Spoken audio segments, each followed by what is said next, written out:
자, 오늘은 민수기 9장입니다. 민수기 9장 15절 23절까지 할 겁니다. 민수기 9장이 끝나겠네요. 민수기 9장 18절 주의 명령에 따라 합니다. 오늘 말씀은 계속 나오는 반복이 뭐냐면 주의 명령에 따라예요. 그래서 이 민수기 9장 15절 23절을 이제 광야에서의 제식훈련이라고 합니다. 하나님의 군대에 하나님의 그 군사들이 광야에서 하나님 앞으로 가 하면 가고 제자리 서 하면 서고 또 가 하면 가고 서 하면서는 이제 이걸 이제 한국말로 제식훈련이라고 그래요. 그 하나님의 제식훈련, 주의 명령에 따라 광야의 군사훈련이라고 합니다. 하나님께서 뭐 군사훈련이라고 해서 고도의 어떤 작전을 수행하는 능력을 가르친 게 아니라 주의 명령에 그냥 순종하는 것, 그게 뭐냐 훈련이에요. 이제 우리말은 다른 말은 성경에서 그걸 뭐라 그러죠? 단련이라고 그러죠. 단련이라는 표현을 씁니다. 민수기 9장 18절 말씀 같이 읽습니다. 이스라엘 자손이 주의 명령에 따라 이동하고 주의 명령에 따라 장막을 재세며 구름이 성막에 머무는 동안에 그들이 자기들 장막 안에서 안식하고. 여러분 주의 명령에 따라 이랬죠. 23절 한 절 되어 있습니다. 그들이 주의 명령에 따라 장막에서 안식하고 주의 명령에 따라 이동하였으며 또 모세의 손으로 주신 주의 명령에 따라 주의 책무를 지켰더라. 계속 이 한 절이 몇 번 나와요 지금. 주의 명령에 따라, 주의 명령에 따라, 주의 명령에 따라. 계속 나오면 at the command of the Lord, at the command of the Lord, at the commandment of the Lord. 주의 명령에 따라. 주의 명령에 따라. 오늘 공부할 본문은 주의 명령에 따라 움직이는 하나님의 군대가 광야에서 제식훈련, 광야의 군사훈련을 받는 모습입니다. 이스라엘은 광야에서 여행을 한 것이 아닙니다. 우리는 늘 이제 광야 여행이라고 하죠. 설교자들도 그렇고 저도 뭐 쓰는 말이 그냥 광야 여행이라는데 사실은 광야에서는 여행이 아닙니다. 광야의 군사훈련이었습니다. 광야는 행군이었어요. 여행이 아니라 행군이었다고.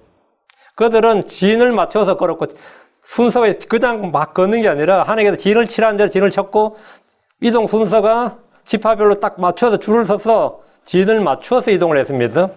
군사훈련이었던 거죠. 주의 군대 대장의 지휘를 따라서 이스라엘 백성들은 가라면 가고 서라면 서는 훈련을 받았습니다. 군인들이 받는 훈련 중에서 집단적이며 통일성을 키우며 군인의 기본 정신과 절도 있는 단체 생활을 영위하기 위한 훈련이 제식훈련입니다. 들어보셨어요? 한국은 군사 문화, 병영 문화 일찍 발달해서 왜? 군인들이 정권을 계속 잡았잖아요. 제가 초등학교 처음 1학년 첫날 기억이 나요. 저하고 형이 3년 차이니까 형이 이제 제가 1학년 때 형은 4학년이었거든요. 이제 형이 날 데리고 이제 학교를 갈 거 아니에요. 입학식 날. 근데 그때만 해도 우리 애들이 많았어요. 한 반이 60명이 넘었거든요. 그래서 제일 처음 하는 게 차리엇. 처음 들은 말이 차리엇. 그 첫 선생님한테 지금 그 선생님 기억이 나. 홍세표라는 선생님인데 그 애들 60명인데 차리엇. 이게 제식훈련의 시작입니다. 차리엇, 열중시엇. 이게 제식훈련 시작. 그 16개 동작이에요. 차리엇, 열중시엇, 시어, 편히시어. 그리고 앞으로가 뒤로 돌아. 자양자, 우양우. 이렇게 이런 훈련이 한국의 제식훈련은 16개 동작으로 되어 있습니다. 이 명령이. 그리고 이제 도수훈련이라고 해서 이제 총하면 이제 받들어 총부터 이제 다도 16개 훈련이 있어요. 그래서 이제 군대 가서 또 하죠. 초등학교 1학년 때부터 받는 게 제식훈련이었어요. 입학 때부터 차리엇, 열중시어를 배우고 우양우 자양자 하는 데서 처음에 못 알아들었어요. 처음 학교 갔는데 그 우양우 자양자래. 이야, 그래서 안 되니까 앉아 일어서 하는 거예요. 앉아 일어서. 왜 그렇게 하는 거죠? 선생님 말을 들을 수 있도록 그거 하는 거예요. 우양우 자양자 앉아 일어서 차리어 열중시어. 그러다 이제 주의해가지고 이제 그 반으로 들어가는 거예요. 그대로 하는 거 이제 말을 듣는 훈련을 하는 거예요. 그 선생님의 말을 듣는 훈련. 이게 뭐냐? 제식훈련입니다. 이스라엘은 광야에서 하나님의 말씀을 듣는 훈련을 받았는데 그 하나님의 말씀이라는 게 엄청 대단한 신의 계시 이런 게 임하면 좋겠지만 그게 아니었어요. 백성들이 단체 들었던 말씀 그게 아니라 제자리에 섰, 앞으로 가 이거였습니다. 이게 40년 받은 훈련입니다. 그것은 하나님의 군대였기 때문입니다. 우리는 그리스도의 좋은 군사로 부름을 받았습니다. 먼저 디모데후서 2장 3절 4절. 디모데후서 2장 3절 4절.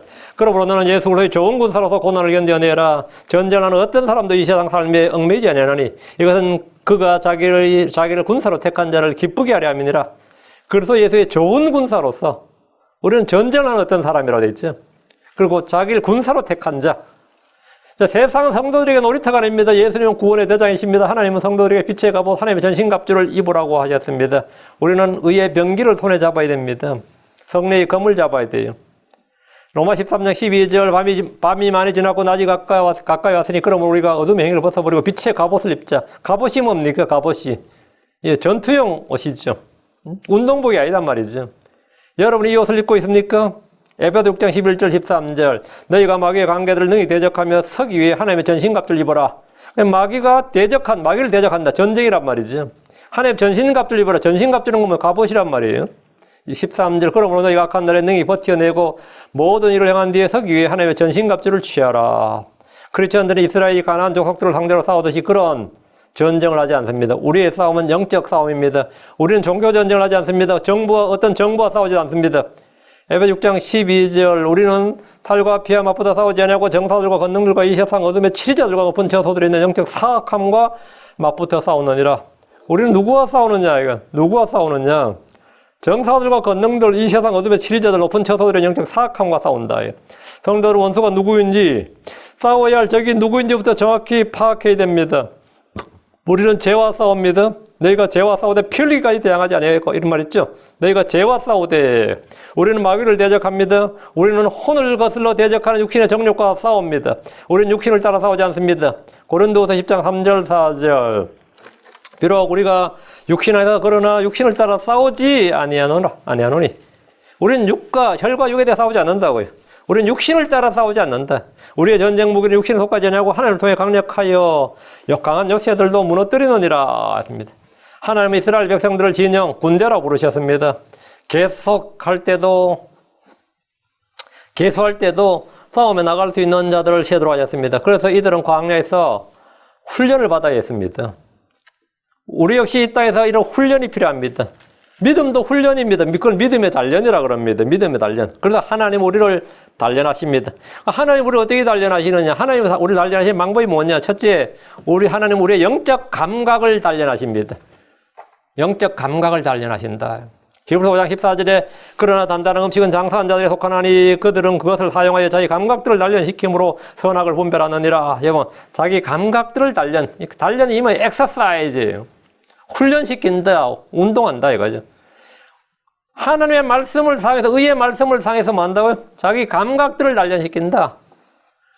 내가 촉이 있어요. 내가 어느 정도 내가 눈치가 있어요. 감각이 있어요. 뭐 이런 사람도 있죠.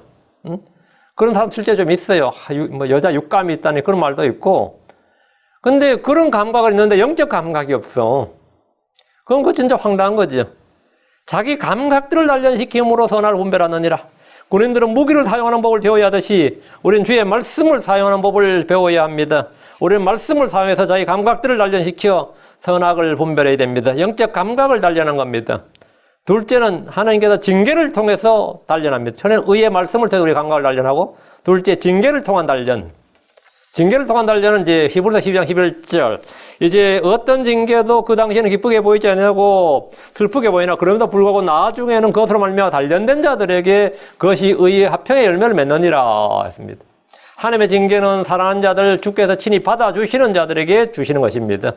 셋째 주님의 단련은 뭘 단련은? 믿음의 단련입니다. 믿음의 단련. 야고보서 1장 3절에 너희 믿음의 단련이 인내를 이룬 줄 너희가 아느니라. 너희 믿음의 단련이 있지. 믿음의 단련은 금을 단련하는 것보다 훨씬 더 귀합니다. 베드로전서 4장 12절에 사랑하는 자들아 너희를 단련하려고는 불같은 시련에 관하여는 마치 이상한 일이 너희에게 일어난 것같이 이상히 여기지 말고, 너희를 단련하려고는 불같은 시련. 이게 뭐냐고요? 믿음의 단련이다 말이죠. 믿음의 단련. 넷째, 시험을 견딤으로 우리는 단련을 받습니다. 야고보서 1장 12절에 시험을 견딘 자는 복이 있나니 그가 단련을 받은 뒤에 주께서 자신을 사랑하는 자들에게 약속하신 생명의 관을 받으리라. 단련을 받은 뒤에 관을 받는다고요. 단련을 받은 뒤에 관을 받아요.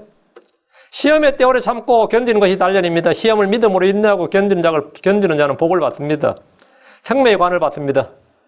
성도들이 이런 단련을 받을 때 마귀의 일꾼들, 이 세상 자녀들도 이 세상에서 단련을 받아요. 그들도 단련을 받고, 그들은 뭘로 단련받으면 죄로 단련을 받습니다. 그래서 그들의 양심을 마비시켜버리고 하인맞게 되고 그러죠. 그래서 베드로후서 2장 14절에 또 간음으로 가득한 눈을 가지고 죄를 그칠 줄 모르며 불안정한 혼들을 속이나니 그들은 곧 탐내는 습관으로 마음을 단련시킨 자들이고 저주받은 자식들이니라. 그들이 뭐라고요? 탐내는 습관으로 마음을 단련시켰다잖아요. 마음을 단련시켰다.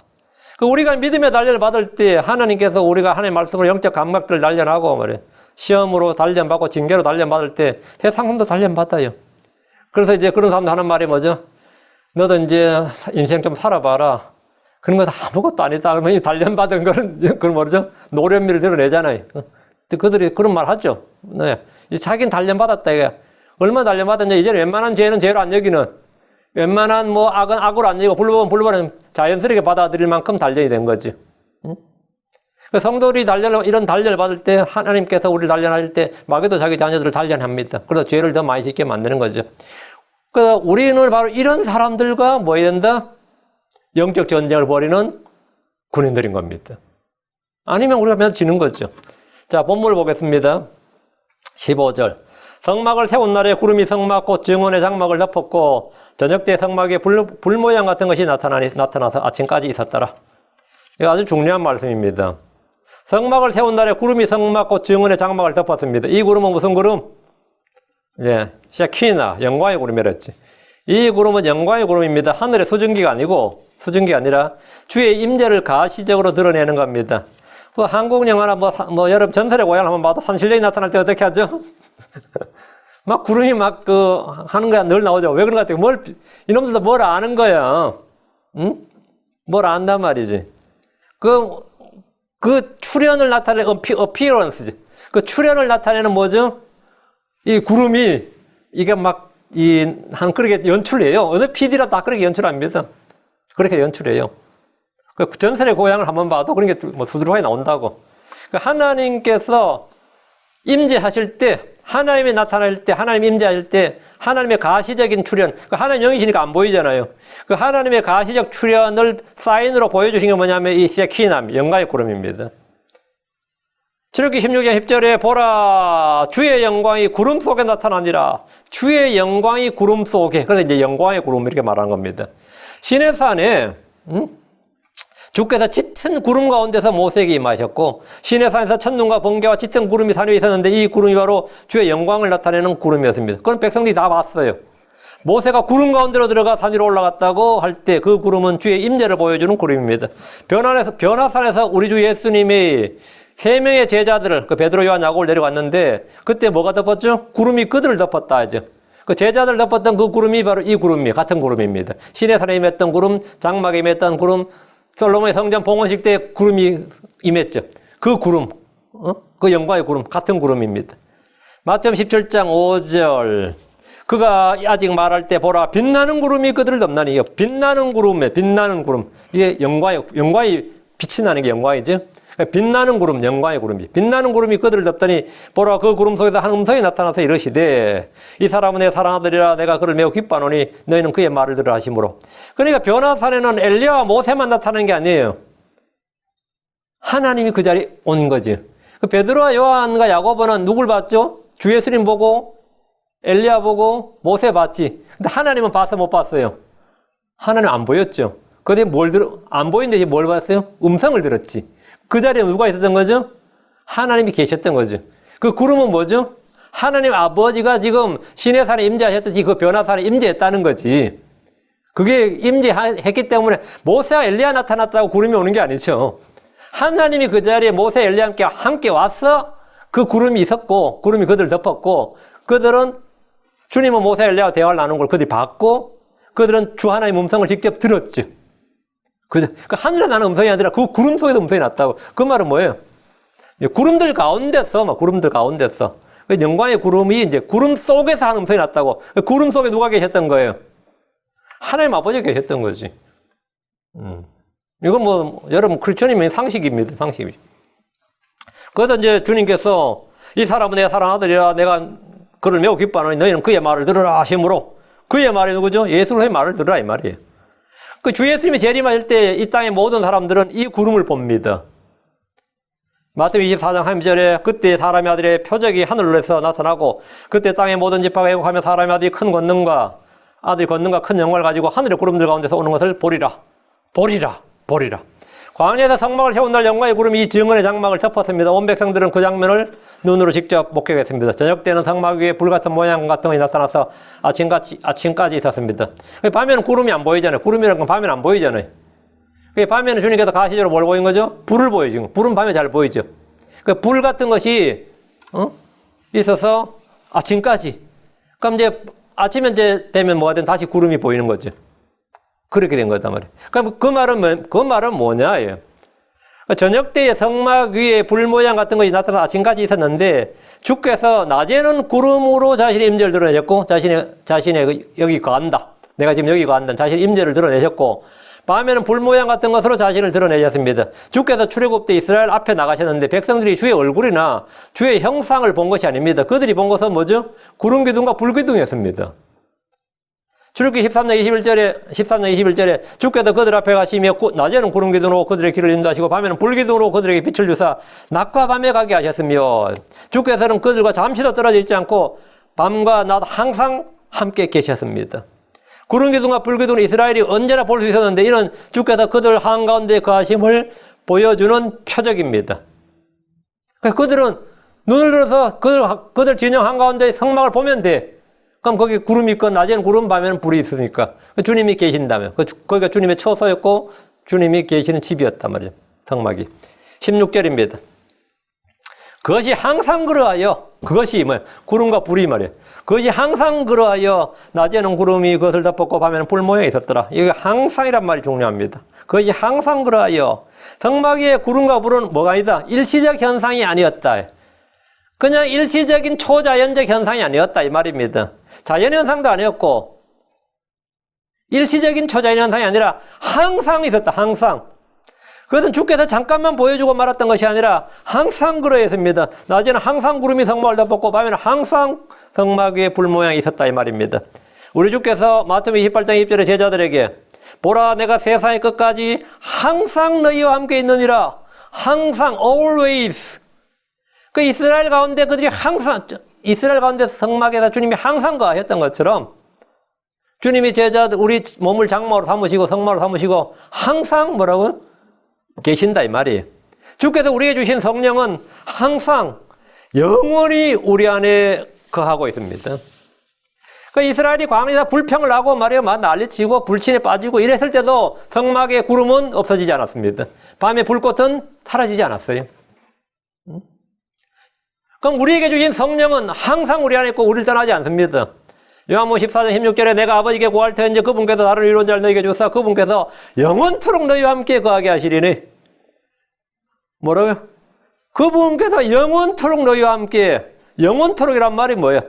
그분께서 영원토록 너희와 함께 거하게 하시리니 떠나지 않는다 이거예요. 우리 몸이 성전이다 이거예요. 크리스천들 안에 있는 성령은 성도들을 어떠한 경우에도 떠나지 않습니다. 이스라엘이 광야 여행을 하는 동안 그들을 함께 하신 하나님을 항상 언제나 밤이나 낮이나 언제나 가시적으로 볼 수 있었습니다. 백성들은 광야에서 불신과 불순종을 일삼았고 불평을 했고 목을 곧게 하였지만 그리고 징계도 많이 받았어요. 그러나 주께서 그들을 떠나지는 않으셨습니다. 오늘은 구름이 안 보이는데 오늘 밤에는 불이 안 보이는데 그런 거 없었어요. 항상 있었어요.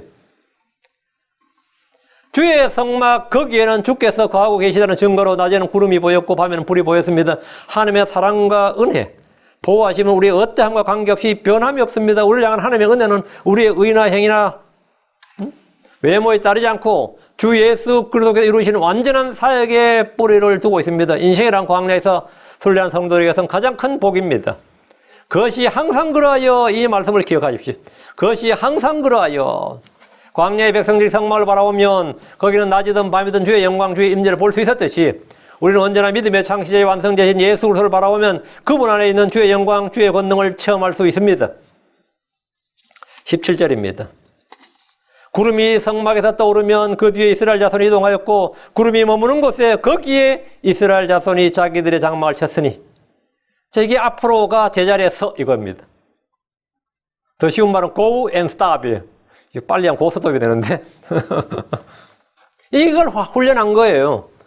성막을 덮고 있던 영광의 구름이 성막 위로 떠오르면 이것은 하나님의 출발 신호입니다. 모세나 아론이 행군의 출발을 알리는 것이 아닙니다. 제사장들이 행군의 출발을 알리는 게 아니에요. 주께서 친히 이스라엘을 인도하시고 계십니다.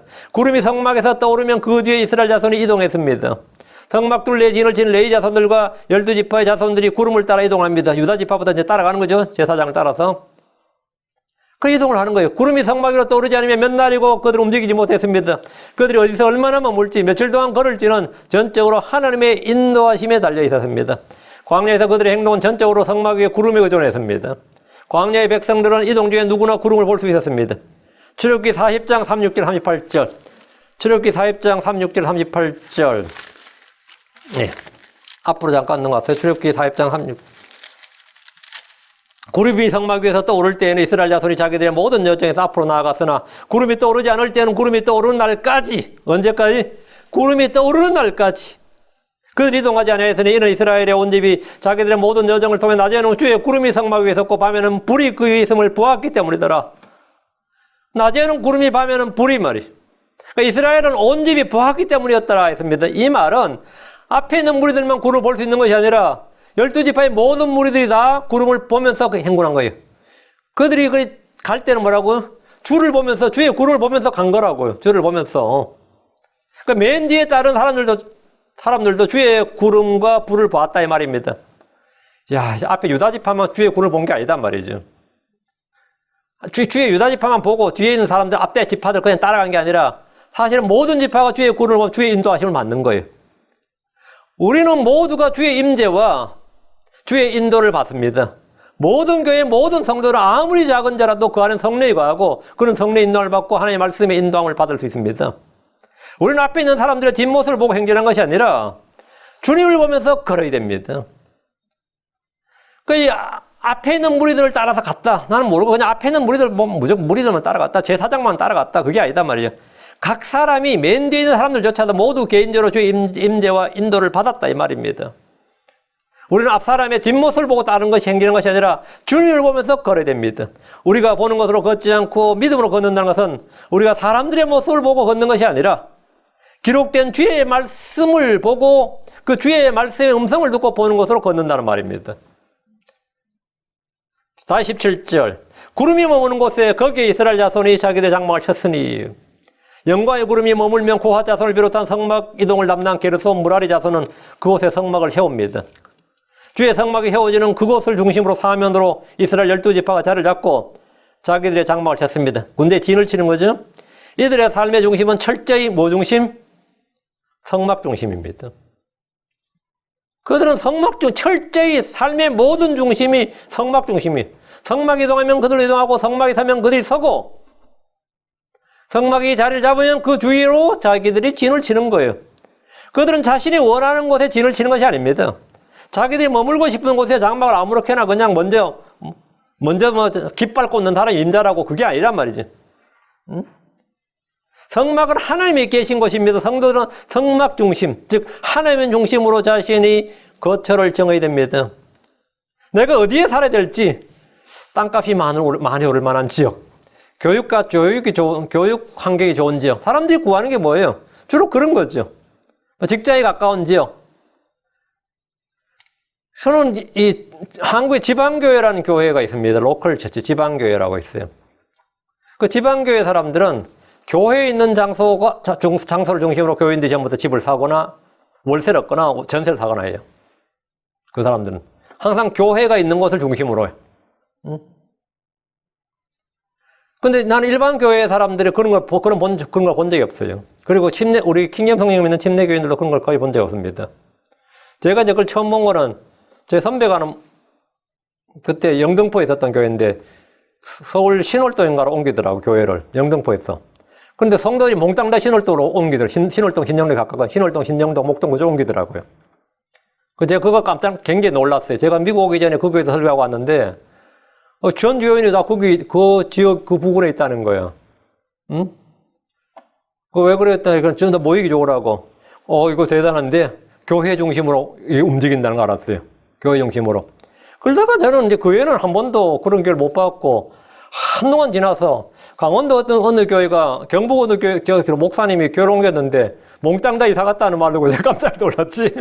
제가 그때 기겁했지, 그때는. 아니, 그게 말이 되느냐. 근데 그건 우리 형한테 들었어요. 우리 형한테 내가 거기 교회 성도들 한 집도 안 빠지고 다 이사 갔다는 거예요. 강원도에서 경북으로 그렇대. 그 정말 뭐 그런 뭐 일이 다 있냐. 그 걔들 뭐 시한부 종말론자들이냐. 이런 생각이다. 우린 그런 말부터 나오는 거예요. 이거 종말론자들이냐. 왜 그러냐. 그런 생각이 들잖아요. 근데 구약 성도들이 그랬단 말이에요. 구약 성도 그랬어요. 그 성막은 하나님이 계신 것이고 성도는 성막 중심으로 자신들 거처를 정했단 말이에요. 우리는 모두 뭐죠? 영적 제사장이기 때문입니다. 우리는 그냥 뭐 레이지파가 아니라 우리는 그냥 이스라엘 백성이 아니라 크리스천은 뭐라 자기들 하길래 만인 제사장이라잖아. 그 말은 뭐야? 자기가 제사장이란 말이야. 제사장이가 어디 있어야 돼? 제사장이 어디 자리를 잡아야 되겠어요? 자기가 영적 제사장이고 하나님 제사장이고 뭐 만인 제사장이고 뭐 그리스도 제사장 그러잖아요. 영적 희생물 드리는 거룩한 제사장이 되었다며. 그러면 당연히 우리도 그렇게 해야지. 근데 신약에서는 구약과 같은 장소나 성전 성막 개념은 없어요. 예루살렘같이 주께서 지정하신 거룩한 도시도 없고 거룩한 장소가 없습니다. 대신 주께서는 지역교회를 세우셨습니다. 주께서 내가 내 교회를 세우리니 하면서 주님께서 교회를 세우셨어요. 교회는 진리의 기둥과 터전입니다. 주님은 구약같이 성전을 세우신 게 아니고 주님이 회당을 세우신 게 아닙니다. 주님 뭘 세우셨어요? 교회를 세우셨어요. 주님 학교를 세운 거, 대학교 세운 거 아닙니다. 주님은 교회를 세우셨어요. 교회는 뭐다? 진리의 기둥과 터전입니다. 우리는 교회를 세우는 일에 뛰어나길 구해야 됩니다. 대부분의 신자들이 하나님의 중심의 삶을 살아야 한다. 이렇게 다 말은 그렇게 다 해요. 그렇게 말하는 신자 있으면 지금 그렇게 안 믿어도 그렇게 말을 해요. 우리 다 하나님 중심으로 살아야죠. 하나님 중심으로 살아야지. 이 말은 사실 뜬구름 잡는 이야기야. 하나님 눈에 보이는 것도 아니고 하나님 어디나 계신데요. 뭐 그러잖아. 하나님 그 어디나 계시지. 응?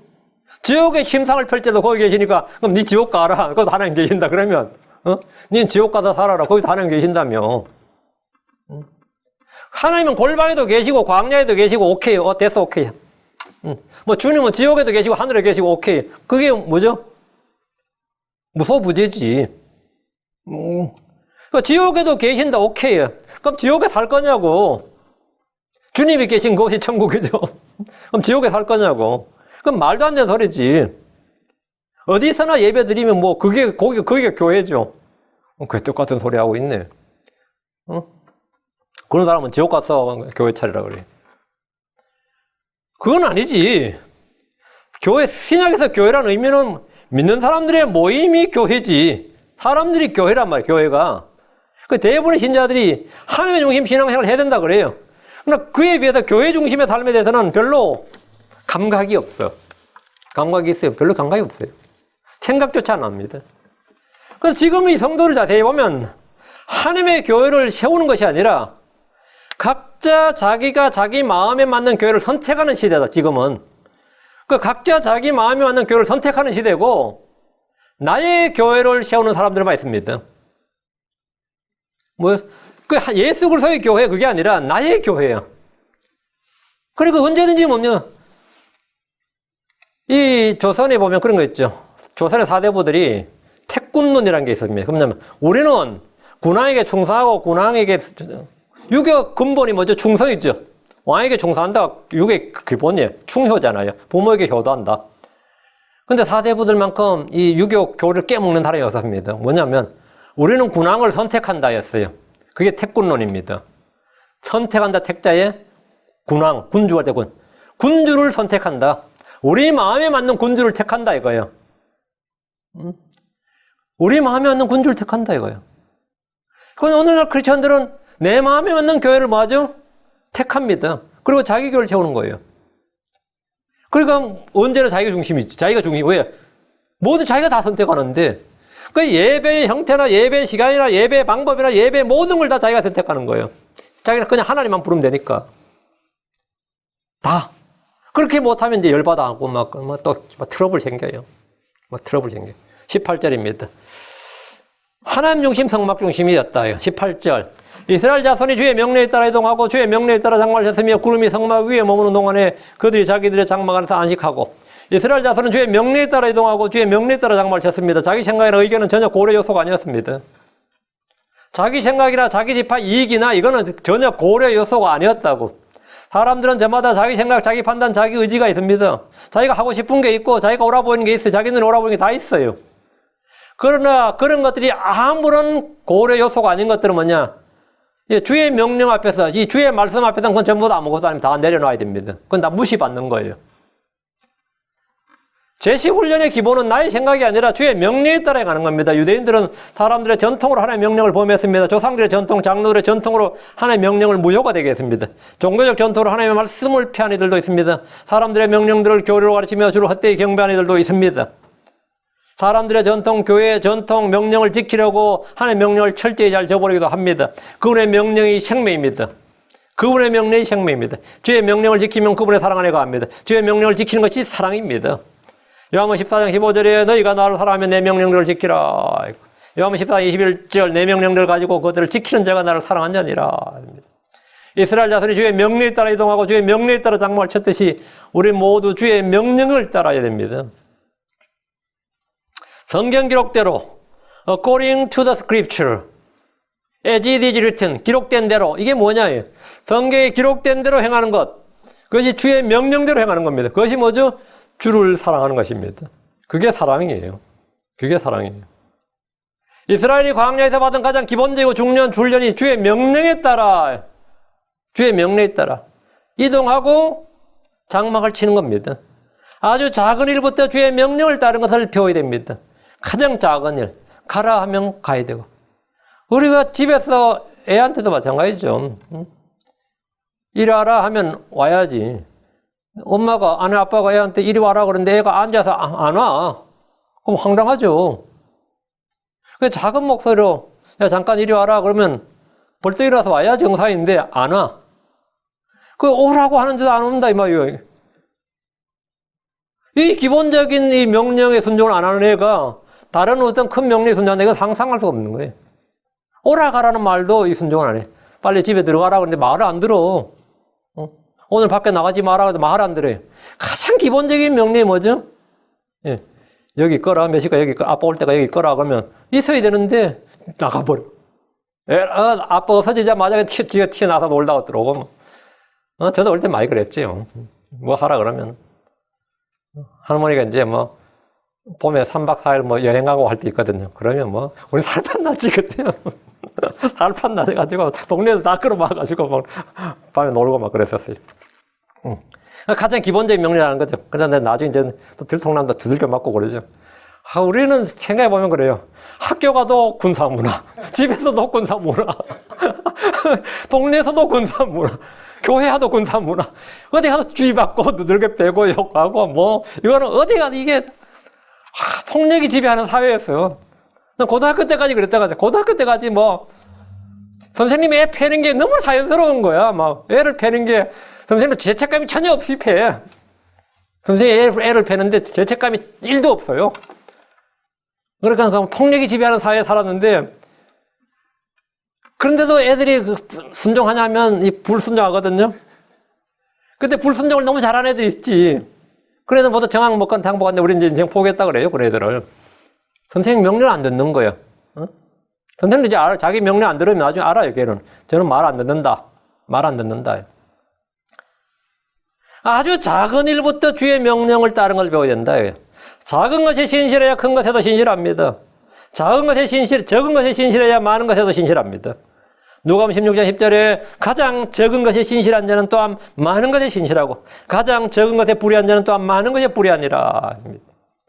하나님께서 여러분에게 해외 선교를 맡기거나 가난한 자들에게 전 재산을 나누어 주라거나 몸을 불사르게 내어주라거나 이러면 어떨 것 같아요? 하나님은 처음부터 그런 명령을 시키지 않습니다. 저 아프리카 어디로 와서 선교하라 그러나 뭐. 걱정을, 아니면 아들 갖다 바치라거나, 별 걱정 다 안 해. 그런 큰 명령을 주님께서 시키는 게 아니에요. 작은 명령, 적은 것부터 시켜요. 적은 것부터. 하나님 광야의 백성들에게 크고 놀라운 것들을 막 시켜가지고 그 순종하는 거를, 순종 훈련시킨 게 아닙니다. 주의 명령에 따라 이동하고 주의 명령에 따라 장막을 치는 가장 작은 일에서 순종을 가르치셨습니다. 만나를 정한 양만큼 거둔 일이나 안식일에 집에서 쉬는 일이나 이런 가장 작은 일 아무것도 아닌 일이에요. 안식일은 나가서 거두지 마라. 토요일은 2배를 거두어라. 그러니까 이런 기본적인 것부터 가르치는 거예요. 그러려서 하는지 안 하는지 보시는 거예요. 이는 오늘날 크리스천들도 마찬가지입니다.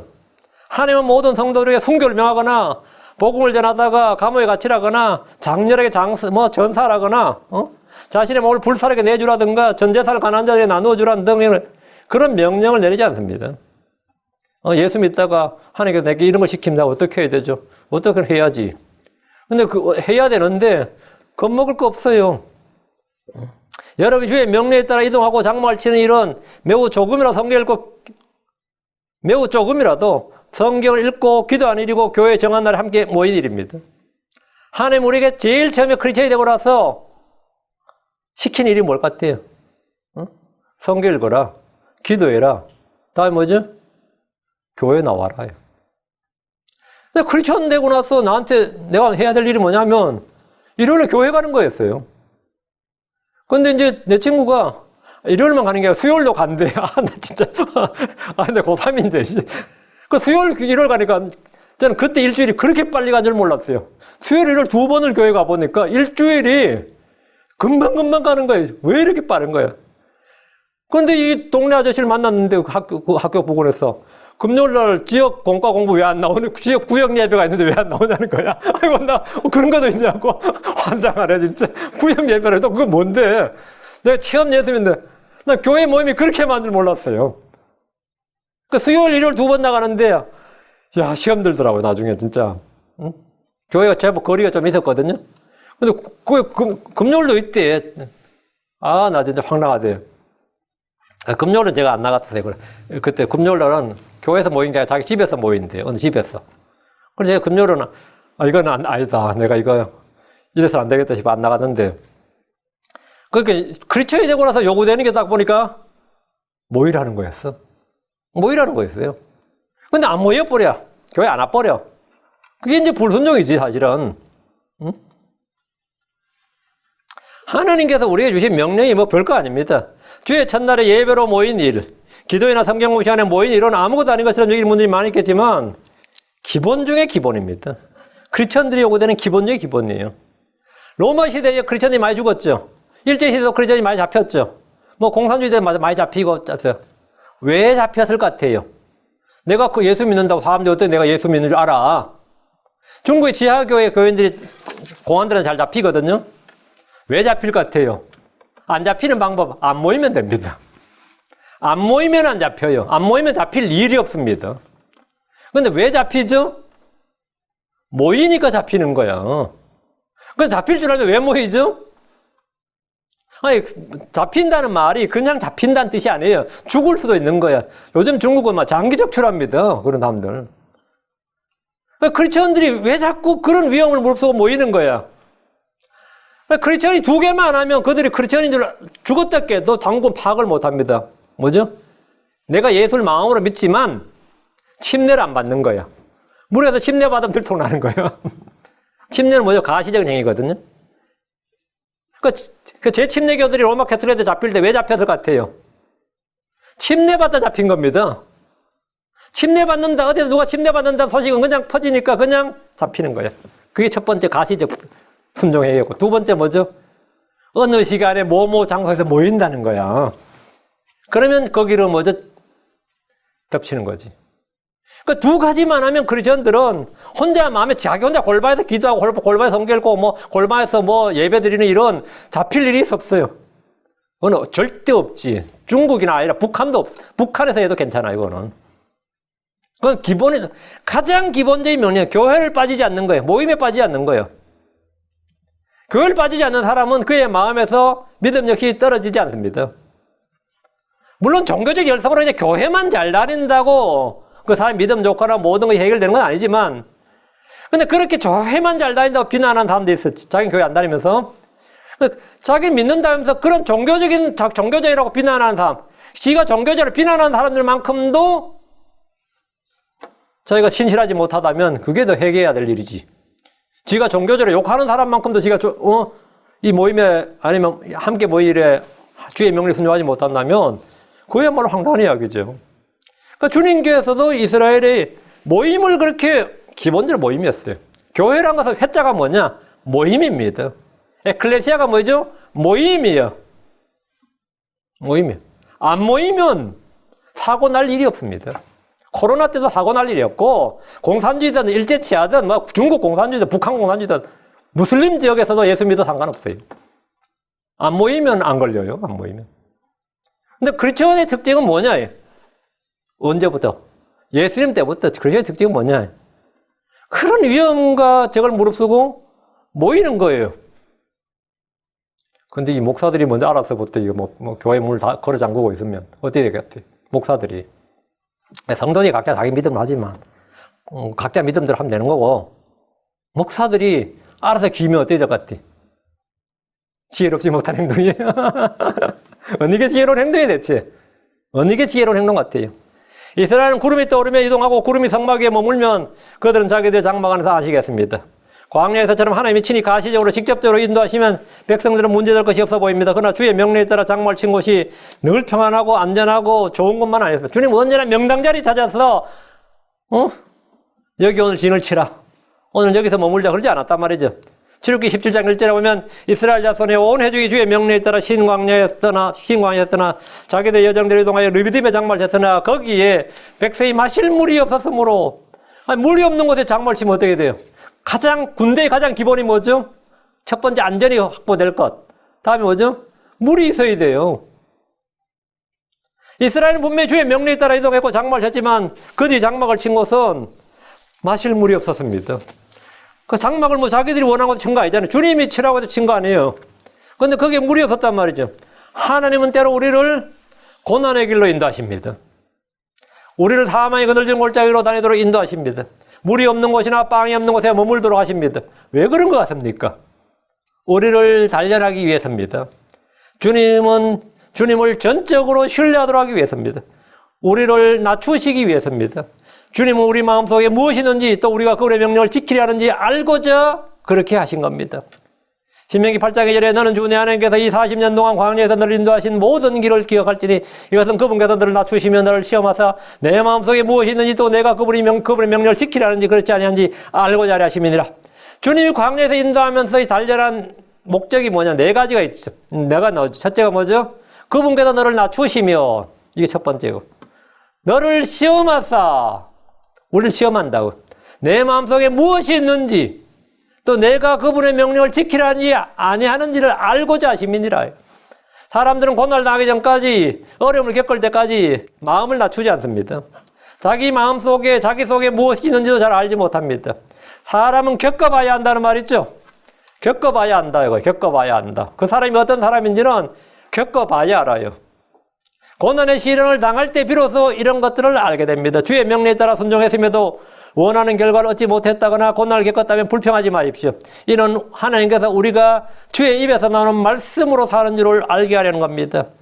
신명기 8장 3절 그분께서 너를 낮추시며 줄이게 하시고 또 너도 알지 못하며 내 조상들도 알지 못하던 만나를 내게 먹이신 것은 사람이 빵으로만 살지 아니하고 주의 입에서 나오는 모든 말씀으로 사는 줄을 내가 알게 하려 하심이니라 했습니다. 주의 말씀 썩지 않고 영원히 가는 하나님의 말씀으로 태어난 사람은 그 말씀을 통해서 자라나고 그 말씀을 통해서 사는 겁니다. 우리는 분명히 육신을 입고 이 땅에 살지만 하늘의 양식, 하늘의 빵, 생명의 마신 주 예수 그리스도를 먹음으로 자랍니다.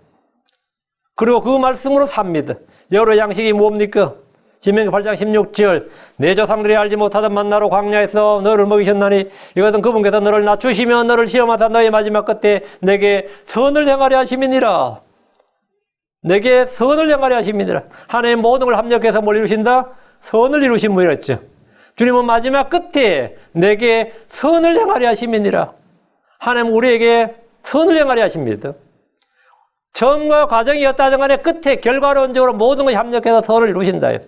주님이 하시는 일은 완벽합니다. 주께서는 우리에게 있는 모든 일을 합력해서 선을 이루시는 분입니다. 이거 없으면 이제 우리는 낭망하는 거죠. 왜? 끝을 모르잖아. 결과를 모르잖아. 근데 크리스천들에게 하나 끝내주기 좋은 일이 뭐냐면 내가 지금 어떤 사정에서도 끝을 한다는 거야. 끝은 뭐라고? 합력하여 선을 이루고 하나님께 내게 뭐라? 마침내 선을 행하고 선을 베푸신다. 이렇게 잘 나가다 끝이 뭐 망하면 끝이죠 뭐. 그런 거 있잖아요. 사람 세상이란 걸 그렇잖아. 끝을 모르잖아요. 끝을 가봐야 알지. 근데 우리는 가보지 않아도, 우리는 지금 현재 일을 잘 몰라도, 우리는 뭘 알아요? 끝을 알아. 저도 이게 참, 별의별 일이 다 있지만, 하나 살 수 있는 거는 뭐죠? 이래도 어쨌든 간에, 요즘은 날 비난하는 사람도 많아요. 목사 20년간 변한 게 없다는, 내 마누라도 막 나한테 그런 말 해야 되고, 막 그래요. 나 미치지. 어떤 면은 안 변하지. 그게 인간이지. 예. 이거 변명하면 안 되고. 근데 한 가지 다행인 거 뭐죠? 네 그러다 망한다. 끝장난다. 그럼, 그럴 수도 있겠네. 덜 떨리잖아. 안 그래요? 떨리지. 나 이러다가 진짜 마지막에 구원을 상실할 수 있다는 교리는 진짜 사람 떨리게 하는 거야. 근데 우리 크리스천, 특히 침례교, 특히 킹덤 성경을 믿는, 말씀 진행 성도는 하나 좋은 거 있어요. 너희의 마지막 끝에 내게 선을 행하려 하심이니라. 이거. 그리고 하나님께서 자신을 하나님 자, 자신을 부르신 자를 뭐라고요? 모든 것이 협력하여 선을 이루느니라. 저는 이 말씀에 제가 지금 어떻게 개판으로 살아도, 어떻게 지금 되더라도 뭡니까? 이 힘을 놓친, 낙심하지 않는 어떤, 그거예요. 진짜 어떨 때 진짜 너무 낙심이 되더라도, 그 한 줄기 빛이 항상 그거야. 모든 것이 합력하여 선을 이룬다. 내 마지막 끝에는 주께서 내게 선을 행하려 하십니다. 내가 지금 이런 모든 고난과 시험이 내 죄로 인해 시험을 받든지 나의 무지로 인해서 어리석음으로 해서 시험을 받든지 고난을 받든지 단련을 받든지 간에 됐어. 오케이. 어쨌든 끝에는 뭐라? 주님께서 내게 고난을 준다는 자체가 나를 사랑하시고 받아주신다는 뜻이에요. 그 끝에는 결국 선을 행하고 의의 합해 열매를 맺는다고.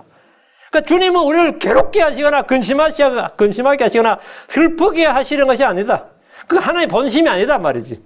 선을 행하려 하시는 거다. 에가서 3장 33절에 그 말씀 나와요. 예레미야 에가 3장 33절에 그분은 고의로 사람들의 자녀를 근심하거나 슬프게 하지 아니하시는 거다. 이게 개혁성경에 보면 그분은 사람들의 자녀를 근심하거나 슬프게 하지 않는 그의 본심이 아니시다. 뭐 그런 게 있어요. 그때 그건 개혁성경에 마음에 들더라고. 근데 이게 본심이 아니다. 그 말은 뭐죠? 고의가 아니다고. 하나님은 고의로 의도적으로 그건 아니다. 하나님께서는 우리 선을 행하려 그렇게 행하시는 것이다. 이 말이에요. 19절. 구름이 성막 위에 여러 날 동안 오래 머물 때에는 이스라엘 자손이 주의 책무를 지켜 이동하지 아니하였더라. 그러니까 구름이 안 움직이면 이스라엘 못 움직이는 거예요. 광야의 백성들은 구름을 따라 이동하다 구름을 따라 머물렀습니다. 구름이 성막 위에 여러 날 동안 오래 머물 때는 이스라엘 자손들 역시 이동하지 않았습니다. 사실 이집트에서 가나안까지 거리가 먼 거리가 아닙니다. 비돔성까지 거리가 얼마죠? 2주예요. 야곱의 아들들이 몇 번 왔다 갔다 했잖아. 양식얻으러. 야곱의 아들들이 가나안에서 이집트까지 양식얻으러 2번 왔다 갔다 했죠. 그 먼 거리가 아니라고. 그래도 가까운 거리. 2주면 충분히 도달한 거리인데 어제는 40년 걸렸어요. 광야에서 40년을 보냈다고요. 결국 출애굽 1세대는 광야에서 모두 죽었습니다. 광야의 백성들에게 구름이 있었다면 오늘날 크리스천들이 있는 것이 뭡니까? 성령입니다. 갈라디아서 5장 16절에 그런즉 내가 이것을 말하려고 성령에서 걸으라 그리하면 너희가 육신의 욕심을 이루지 아니하리라 했습니다. 우리는 주의 임재를 볼 수 있는 구름이나 불이 없습니다. 대신 우리 안에는 따라 걸을 수 있는 성령이 있습니다. 갈라디아서 5장 25절만 우리가 성령에서 살면 또한 성령에서 걸을지니라. 문제는 성령이 눈에 보이지 않기 때문에 이것이 무엇인지 전혀 모르는 크리스천들이 많다는 겁니다. 육신을 따라 걷는 것과 성령을 따라 걷는 것의 차이를 모른다면 그런 크리스천이라 해도 영적 생활, 믿음의 삶을 사는 것이 전혀 불가능할 겁니다. 육신을 따라 걷지 않고 성령을 따라 걷는 성도들에게는 정죄함이 없습니다. 육신을 따라 걷지 않고 성령을 따라 걸으면 우리 안에서 율법의가 성취됩니다. 육신을 따라 살면 죽고 성령을 통해 몸의 길을 죽이면 삽니다. 육신을 따르는 것과 성령을 따르는 것을 구분하는 방법은 농부들에게 이 소가 암소냐 황소냐 구분하는 것보다 더 쉬워요. 옛날에는 이 사람이 남자인지 여자인지 구분하기 너무 쉬웠는데 요즘은 가끔 헷갈릴 때가 있어. 남장 여자가 있고 여장 남자가 있어가지고 이거 완전히 난감해져. 근데 여러분이 아마 병아리를 보면 암소 구분하기 어려울 겁니다. 농부들도 닭을 키우는 병아리 감별이 어려워요. 근데 병아리는 감별사가 있습니다. 근데 이 유럽 사람들은 병아리를 감별을 잘 못해가지고 병아리 감별은 한국 사람이 세계 1위입니다. 한국 사람은 99.6%, 99.8%의 정확도를 자랑해요. 그냥 보면서. 근데 부하를 이 대량으로 부하하잖아요. 기계로. 요즘 기계로 부하죠. 기계로 부하하면 암수가 섞이면 안 되거든요. 그걸 구분해줘야 되는데 그 일을 거의 맡고 있는 해문제 한국 사람들입니다. 한국 사람들은 거의 탁 잡아서 그냥 다 구분한다 그래. 난 몰라 어떻게 하는지는. 근데 구분의 정확도 유리 그렇다더라고요. 그런데 항소와 암소를 구분하기 쉬워요? 안 쉬워요? 그건 너무 쉽지. 아마 농사 전혀 안 지어본 소 한 번도 안 본 사람도 알걸요, 그냥. 응? 육신을 따르는 것과 성령을 따르는 것은 그보다 더 쉽습니다. 로마서 8장 5절. 육신을 따른 자들은 육신의 일들을 생각하느냐 성령을 따른 자들은 성령의 일들을 생각하나니. 그런데 내가 지금 자꾸 육신의 일들을 생각해요. 뭘 먹을까, 뭘 입을까, 어떻게 살아야 될까, 뭐 자꾸 내 육신의 아니와 한 몸 어떻게 살아야 되는 걸 자꾸 생각하는, 그 육신의 일을 생각하는 거죠. 근데 자꾸 영적인 일들을 생각해. 응? 교회를 생각하게 되고, 성도를 어떻게 세워야 되고, 복음을 어떻게 효과적으로 전파할 수 있을까? 어떻게 하면 저 사람이 전도를 할 수 있을까? 난 어떻게 성령에 충만할 수 있을까? 자꾸 이런 것들을 생각해. 내 생각이. 그 사람 성령의 일을 생각하는 거예요. 얼마나 차이가 나. 눈에 보이는 구름을 따라 걷는 것보다 우리 안에 부어주신 성령을 따라 걷는 것이 훨씬 더 쉽고 단순합니다. 성령의 일들을 생각하십시오. 생각이 중요합니다. 생각이 중요해요. 20절입니다. 구름이 성막 위에 며칠간 머무를 때에도 그와 같았으니 그들이 주의 명령에 따라 자기들의 장막 안에 머물고 주의 명령에 따라 이동하였더라. 합니다. 구름이 성막 위로 언제 떠오를지 또 얼마나 성막 위에 오래 머물지는 모세나 아론도 알 수 없습니다. 백성들이 역시 장막에서 나와서 성막의 구름을 본다 해도 그것이 떠오르거나 머무른 것은 전적으로 주님의 뜻입니다. 그들은 매일 성막을 보면서 살아야 되는 거죠. 2절에 구름이 성막 위에 며칠간 머무를 때에도 그와 같았으니 오랫동안 머물거나 며칠간 머물거나 그들은 자기들의 장막 안에서 안식하며 주의 책무를 지키면 됩니다. 백성들은 구름이 언제 이동할지 그 시각을 알아내야 하는 것이 아니라 언제든지 이동할 수 있는 마음과 몸의 자세가 되어야 됩니다. 언제 이동하지 그 날짜를 알아내가 시각을 알아내는 게 중요한 게 아니라 언제든지 이동할 수 있는 준비가 되어 있어야 된다고. 이동할 준비가 안 돼 있으면 뭐 되는 거죠? 하필이면 지금 떠오르는 거야. 이러면 못 되는 거야. 난리 났네. 왜 지금 떠오르는 거야? 이래 되면 안 되는 거죠. 언제든지 이들은 이동할 준비가 되어 있었던 거예요. 장막에 편히 쉬면서 안식하면서도 언제든지 이동할 준비가 되어 있었는 거죠. 그들은 언제든지 떠날 수 있고 오랫동안 머물 수 있습니다. 성령이 가는 주의 전, 장막인 우리의 몸이 주의 전이고 성막입니다. 이 장막이단 말이에요. 우리 몸도 마찬가지입니다. 우리는 언제든지 이 장막을 벗고 떠날 수 있고 오랫동안 머물 수 있습니다. 어떤 사람 90 넘게 살 거예요. 95세 살고. 저는 요즘 이제 우리 세대 되니까 어때? 50 넘으니까 우리 세대 사람들, 유명했던 사람들, 뭐 연예인들로 죽는 소식, 막 부고 소식 많이 나오죠. 누가 죽었다. 이제 제가 며칠 전에 보니까 김홍도 목사님이 돌아가셨더라고요. 제가 예전에 김홍도 목사님 설교를 몇 번 들었어요. 설교를 잘하시더라고. 뭐 사람들은 뭐라고 생각하지만 제가 볼 때 설교를 잘하는 설교였어요. 그 개신교회 목사님 치고는 그렇게 지옥을 많이 강조를 했어요. 지옥을. 저는 그런 설교를 좋아합니다. 보통 목사님들 지옥 설교 안 합니다. 근데 그분은 지옥 설교를 엄청 많이 하셨어요. 그리고 그분이 펴낸 그 잡지라 그러나 그 월간지도 불기둥이야. 불기둥이 그 금남교에서 나온 겁니다. 그분은 늘 그 지옥 설교를 잘하고, 물론 뭐 11조 설교는 한 번도 안 빠지고 매 설교마다 11조 주일 성수는 내가 볼 때는 제가 들은 바에는 한 번도 안 빠졌어. 그건 뭐 그렇고, 근데 그건 그러하고, 예, 근데 그 형도 김선도 목사하고 아마 동생도 김국도 목사 뭐 그렇게 될 겁니다. 그런데 그분이 제일 먼저 돌아가셨더라고요. 부고 소식을 이래 봤는데, 아유, 이분이 제일 먼저 돌아가셨네. 삼형제 중에서. 이렇게. 근데 이제 지금 되면 이제 뭐, 그 85세예요.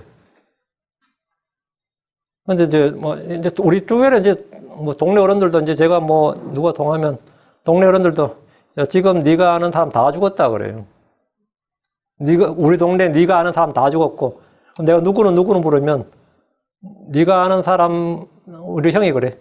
네가 아는 사람이 한 명 있겠다. 우리 사촌이 하나 사는데 지금 70몇이거든요. 제일 막내다. 그래. 그 교회 동장하는데 제일 막내다. 그럼 그건 다 죽었다 이 말이에요. 황당하죠. 근데 우리 시대가 그런 거지. 월에 사람 90 넘게 사는 사람도 있고, 뭐 1000술 넘게 100세 넘게 사는 사람도 있고, 진짜 80에 죽는 사람, 70에 죽는 사람도 있고, 일찍 죽는 사람 뭐 50, 60에 죽는 사람도 있어요. 근데 우리가 언제 죽을지는 아무도 몰라. 그러나 언제 죽을지 아는 게 알려달라고 가르치는 게 아니라 언제든지 떠날 준비는 하고 있어야 돼. 그 이스라엘에서 장막 생활의 핵심은 뭐냐면 언제든지 떠날 준비가 돼 있어야 된다. 이거. 언제든지. 그 내 혼이 우리는 내일 일을 알 수가 없습니다. 주가 언제 오실지도 알 수가 없어요. 내 혼이 이 몸을 떠나는 날이나 시각도 알 수 없습니다. 중요한 것은 날짜를 아는 것이 아니라 언제든지 떠날 준비가 되어 있느냐 이거예요. 오늘 밤에라 죽을 준비가 되어 있느냐 이거지.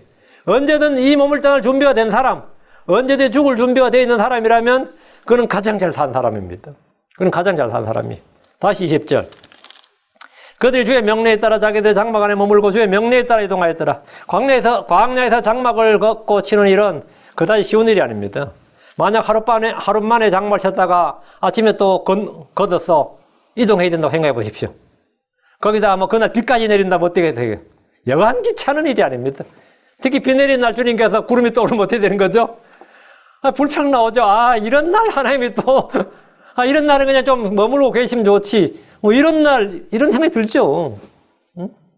뭐 이런 날, 며칠은 푹 쉬었으면 싶은데 그 다음날 구름이 떠오르면 그것은 즉시 떠나야 있습니다. 이게 훈련이에요. 어린 아이들이 있거나 가축들을 동반해서 움직인다면 옮길 짐도 적지 않습니다. 하지만 주의 명령에 따라 자기들 장막 안에 머물고 주의 명령에 따라 이동했습니다. 하나님 계속해서 이 훈련을 반복했습니다. 제가 군에 입대해서 신병 훈련을 받는데 그 6주 훈련 받았어요. 저희 때는 8주에서 6주로 줄어들어 되게 좋아했죠. 6주 훈련을 받았는데 하천에서 받았거든요, 제가. 신병 수련식에 느닷없이 사단장이 참석한다는 연락이 온 거야. 그 사단장이 참석하고 나가 신병 훈련에서 당연히 사단장이 내가 7사단이니까 7사단이 참석하겠지 그랬는데 그게 아니더라고요. 그 통지가 연대에 떨어지고 연대에서 대대에 떨어지고 우리 중대에 딱 떨어지니까 어떤 일이 발생한지 알아요? 3주 훈련 받았거든요. 3주 이후는 훈련이 없어. 그날보다 제식 훈련이야. 줄 맞춰 걷는 훈련인 거야. 그 사단장 앞에서 행군을 해야 되기 때문에 이야 3주간 진짜 밤낮으로 행군했더니 그거 줄 맞춰 걷는 훈련 그게 제식 훈련이라는데 애들이 차라리 유격훈련 합시다 그래요. 차라리 산을 기어오르고 뒹구르는 게 낫지. 줄 서서 앞으로 가 제자리에서 뭐 우로 맞대로 총하는데 미쳐버리는 거예요. 그거 줄 틀린다고 막 난리치죠. 막 중대장들 난리쳐야 되지요. 응? ROTC 소대장들 막 우리 안 듣는다고 막 앞굴로 뒷굴로 해야 되지. 막 사단장 참석한다는 말이 그렇게 저주스러울 수가 없더라고. 사단장 참석한다는 말에 훈련이 막 다 중지되고 결국 막 밤까지 훈련하는 거예요. 밤까지 계속 제시훈련 반복이야. 그런데 우리가 막 다들 힘들어가지고 막 푸념을 하고 있으니까 중사가 그러더라고요. 이들은 내가 아무것도 아니야. 국군의 날 행사에 차출되는 군인들은 6개월간 이거 한대요. 6개월간 하는데 잠자면서 걸어도 보폭이 똑같을 정도로 6개월간 이 국군의 날 행사에 동원되는 군인들 6개월간 이 팔 각도하고 발걸음을 맞춰서 걷는 훈련 6개월 하는데 근데 걔들 진짜 돌아버리는 거예요. 응? 그게 뭐 너희들 이거 2, 3주 하는 거 이건 아무것도 아니다 이거야. 그러니까 주께서 이스라엘 군대에게 요구하는 건 단 한 가지였어요. 뭡니까?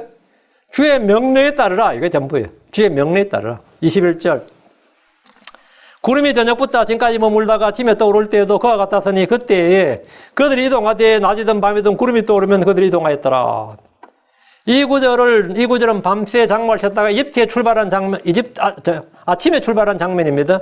잠깐 쉬었다가 다시 출발한 것으로 하룻밤을 자고 아침에 일어나서 장막을 걷고 이동합니다. 그 하루만에도 이동하고 며칠간, 몇 달간, 뭐 이렇게 이거는 기한이 정해진 게 아니었단 말이죠. 그러니까 낮이든 밤이든 구름이 떠오르면 그들이 이동했다. 주님이 가끔 뭐라고 야간 행군도 했다 이 말이에요.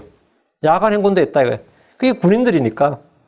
그러니까 하나님은 매일 아침에 출발한 것이 아니라 때로는 밤에도 출발하셨습니다. 이동 시간이 따로 정해지지 않았고 언제든지 구름이 떠오르면 밤이나 낮이나 관계없이 그들은 이동했습니다. 이 말은 백성들이 언제나 성막을 주목해야 한다는 걸 말합니다. 준비가 늦으면 안 되잖아요. 그러니까 백성들 언제나 자기들이 뭘 주목하죠? 광야에서? 성막적으로 언제나 눈을 보는 거예요. 구름이 떠오른가 안 떠오른가. 백성들은 자기가 장막을 친 곳에 안식하면서도 수시로 한 명은 뭐죠? 성막 위를 바라보는 거예요.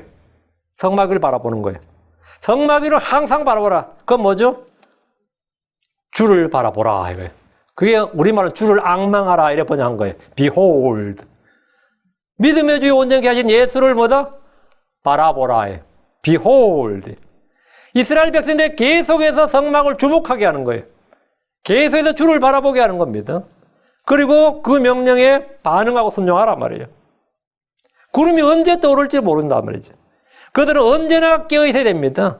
낮잠을 자다가도 구름이 떠올랐다는 말을 들으면 지체 없이 확인하고 이동해야 됐습니다. 이것은 언제나 우리가 주 예수를 주목해야 한다는 사실을 확증해 주는 말씀입니다. 또한 우리는 주의 부르심에 언제든 이 땅을 떠날 준비를 해야 한다는 겁니다. 성막 위의 구름 우리가 원한 시각이 아니라 주께서 정한 시각에 떠오릅니다. 우리는 언제나 주님을 주목해야 된다. 22절 이틀이든지 한 달이든지 1년이든지 구름이 성막 위에 머물러 그 위에 남아있을 동안에는 이스라엘 자손이 자기들의 장막 안에 머물고 이동하지 아니하다가 그것이 떠오르면 이동하였으니 자, 예. 21절에서는 저녁부터 아침까지 머물다 아침에 가는 거였죠. 하루 만에 그냥 밤만 새고 그냥 가는 거였는데 22절은 또 기한이 안 정해졌단 말이야. 이틀이든지 한 달이든지 1년이든지 했단 말이지. 구름이 성막 위에 머무는 시간은 하루일 수도 있고 하룻밤일 수도 있고 이틀일 수도 있고 한 달이나 1년일 수도 있단 말입니다. 기간에 관계없이 구름이 성막 위에 머무르면 이스라엘 자손은 자기들의 장막 안에 머물고 이동하지 않습니다. 21절에서 구름은 저녁부터 아침까지 머물렀습니다. 22절은 이틀, 한 달, 1년이라고 합니다. 이 말은 구름이 머무는 기간은 주님의 뜻대로 주님이 정한 시각에 따른다는 겁니다. 핵심은 이스라엘은 이동할 때든지 머물 때든지 불평하지 않고 그대로 순종해야 된다는 겁니다. 영광의 구름이 머무는 동안에 이스라엘이 머물고 구름이 떠오르면 이동합니다. 이것은 광야에서 이스라엘이 배우는 기초군사 훈련이었습니다. 어떨 때는 잠깐 쉬고 이동했고 어떤 때는 오랫동안 머물다가 이동했습니다. 23절 그들이 주의 명령에 따라 장막 안에서 안식하고 주의 명령에 따라 이동하였으며 또 모세의 손으로 주신 주의 명령에 따라 주의 책무를 지켰더라. 이 한 절에 주의 명령에 따라는 말씀이 3번 나옵니다. 장막 안에서 안식하는 일, 이동하는 일, 주의 책무를 지키는 일이 다 주의 명령에 따르는 거다 말이에요. 그 안식하는 안식은 그냥 마음대로가 아니에요. 안식하는 것도 주의 명령에 따른 것이고, 이동하는 것도 주의 명령에 따른 것이고, 주의 책무를 지키는 것도 주의 명령에 따른 거고. 그러니까 우리의 인생에서의 모든 일은 먹는 것이나 잠자는 것이나, 먹든지 마시든지 무엇을 하든지 다 뭐라고요? 하나님 영광을 위하여 그러죠. 그게 다 주의 명령에 따라 행하는 거다 말이지. 응?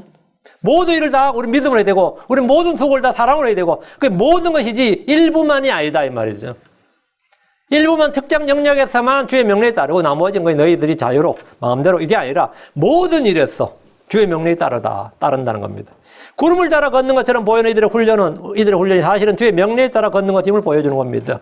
믿음으로 걷는다는 말은 뜻이 뭐죠? 믿음으로 걷는다. 믿음 하나님의 말씀에 따른 거죠. 믿음 하나님의 말씀으로 오는 거니까. 믿음으로란 말은 하나님의 말씀으로란 말이에요. 그건 뭐죠? 주의 명령에 따라 이 말입니다. 믿음으로 걷는다 이 말은 뭐죠? 주의 명령에 따라 걷는 겁니다. 성령을 따라 걷는다는 것은 주의 말씀을 따라 걷는 겁니다. 사랑으로 행한다는 것은 뭐죠? 정확한 의미가 사랑으로 걷는다 이게 뭐죠? 사랑으로 걷는다. 사랑으로 행한다 뭐예요? 아니 목사님 좀 사랑으로 행하세요. 그럼 그 말이 뭐예요? 주의 명령에 따라 걸으라 이 말입니다. 응? 그냥 그 세대 목소리로 자매님, 형제님 이러면서 하는 게 사랑으로가 아니고 주의 명령을 따라서 말하고 주의 명령에 따라 말하지 않으면 그 사람 안에는 성리 없는 거예요. 빛이 없는 거라고.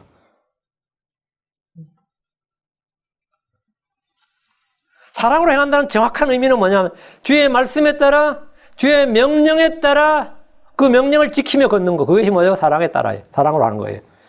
요한 2서 1장 6절에 또 사랑은 이것이니 곧 우리가 그런 명령들 따라 걷는 것이고 명령은 이것이니 곧 너희가 처음부터 들은 대로 그한테 걷는 것이니라. 우리가 그런 명령들을 따라 걷는다. 명령이 뭔데? 너희가 처음부터 들은 대로. 그 들은 말씀을 따라 걷는 것. 그것이 뭐라고요? 명령들 따라 걷는 것이고 명령을 따라 걷는 것이 뭐다고? 사랑은 이것이니. 이게 사랑이라고. 이게 성경이 말한 사랑이에요. 응? 많은 사람들이 소설이나 문학이나 헐리우드 영화에서 정의해준 사랑.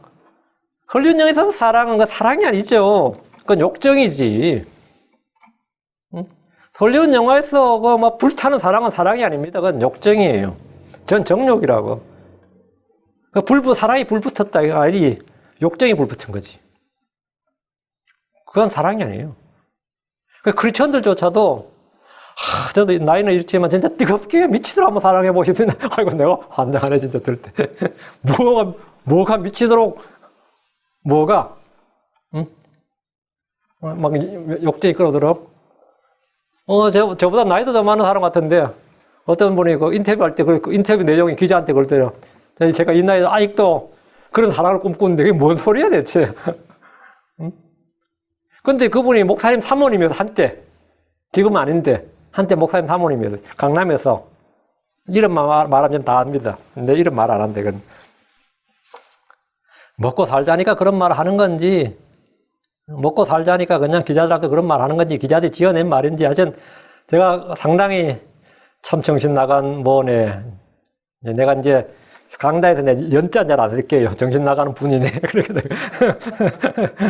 참 정신 나간 분이시네. 네. 응? 그분 남편 목사 만든 사람이요. 그러고 나서 뭐 이혼하고 난리 났지만, 이혼하고 뭐 난리 났지만, 지금도 그렇게 불타는 사람 하고 싶대.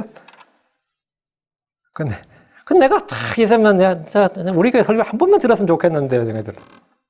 그런 사랑이 아니라 욕정입니다. 응? 아직도 육신의 정욕이 죽지 않아가지고, 육신이 십자에 못 박히지 않았어. 그 정과 육신이 십자에 못 박히지 않아서, 아직도 저게 살아서 꿈틀대는구나. 근데 그게 말이죠. 70 넘고 80 넘어도 그게 안 없어집니다. 그 70 넘고 80 넘은 할머니들도요, 요양병원에서 립스틱 칠하고 말이죠. 화장하면서 예쁘게 보려고 그래요. 그거는 안 없어져요. 육신이란 건 죽을 때까지 안 없어지는 겁니다. 근데 그것도 안 하는 사람은 왜 안 하느냐? 힘이 없어 못 하는 겁니다. 마음에서 그 죽어서가 아니라 힘이 없는 거예요, 이제는. 응? 사람들 가끔 늙어도 힘이 없는 걸 가지고 자기가 변화받아 생각하는 사람 많이 있습니다. 뭐 그때 변화는 호르몬의 변화야. 성품의 변화가 아니라 호르몬의 변화야. 응? 주님께서 말씀하신 사랑이 뭐냐 이거예요. 주님께서 제자들의 명령들을 가르치고 지키게 하라고 하셨습니다. 사도 바울은 디모데에게 디모전 4장 11절 디모전 4장 11절 이것들을 명령하고 가르치라. 이것들을 명령하고 가르치라. 명령을 지키는 것이 사람의 의무입니다. 우린 주께서 오시는 날까지 주의 명령에 따라 움직여야 됩니다. 디모전 6장 14절 너는 우리 주 예수 그리스도의 나타나심이 있을 때까지 점도 없고 책망받을 것도 없이 이 명령을 지키라. 언제까지? 주 예수 그리스도의 나타남이 있을 때까지, 하면 우리가 휴거될 때까지, 부활할 때까지, 주님이 오시는 그날까지 뭐 하라고요? 이 명령을 지키라. 우리는 성경을 통해 주의 명령들이 무엇인지 압니다. 그렇다면 할 일은 명령을 뭐 한다? 알면 뭐예요? 지켜야지. 들었습니다. 알았습니다. 믿었습니다. 명령은 그걸로 끝나는 게 아니에요. 저는 명령을 믿습니다. 아니, 명령은 지켜야 되는 거예요. 본문을 잘 보십시오. 이스라엘은 광야에서 주의 명령에 따라 하시겠습니다. 이 말을 이동하다가 멈춰 장막을 쳤다는 겁니다. 그리고 주의 명령에 따라 이동했습니다. 장막을 걷고 이동했다는 말입니다. 주의 명령에 따라 책무를 지겠다는 것은 그들이 광야에서 안식일을 지키고 아침마다 주께서 주신 만나를 거두었다 이 말이에요. 그렇게 다 명령에 따라 했단 말이죠. 크리스천들은 율법 아래 있지만 주께서 지키라고 주신 명령들이 있습니다. 믿음으로 살고 은혜 아래 산다는 것은 명령을 지키지 않아도 된다는 뜻이 아닙니다. 주의 명령을 지킨 자는 그분 안에 거합니다. 주의 명령을 지킨 자는 무엇이든지 주께서 주께 구하는 것을 받습니다. 우리가 그런 명령들을 지키며 이로써 우리가 그분을 아는 줄 우리가 압니다. 성도들이 주를 안다고 하면서 그런 명령들을 지키지 않으면 그는 거짓말쟁입니다. 진리가 그 속에 있지 않습니다. 성경 말하기를 요한일서 5장 3절에 우리가 그의 명령들을 지키는 것 이것이 곧 하나님을 사랑하는 것이니라. 뭐 하는 게 사랑이라고요? 명령들을 지키는 것이 하나님 사랑하라고요. 그분의 명령들은 무겁지 아니하니라. 그분의 명령들은 무겁지 아니하니라. 주의 명령들을 지키겠다는 선한 소원과 의지를 가지면 그분의 명령들이 왜 무겁지 않는 거예요? 주의 성령께서 우리 안에 거하시기 때문입니다.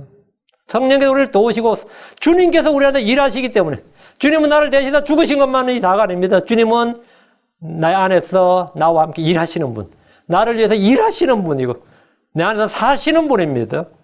그러니까 내가 주의 명령을 지키겠다는 게 소원과 의지만 있으면 그것만 있으면 충분하죠. 내 아들도 내 말을 듣겠다고 그런 선한 소원과 의지만 있어도 뭐 이건 다 해결된 거예요 이미. 그래서 선한 소원과 의지를 가져야 된다. 생각을 새롭게 함으로 변화를 받는 것, 마음이 변화를 받는 것은 변화를 어떻게 받으라는 거예요?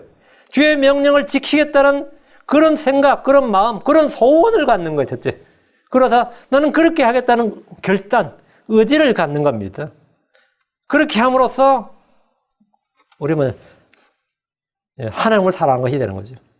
그리고 우리가 구하는 건 하나님 기도응답이 있게 되는 거고, 하나님 사랑 안에 거하는 거고, 하나님 사랑한 줄 내가 아는 것이고, 내가 그분을 아는 줄을 또 내가 아는 거죠.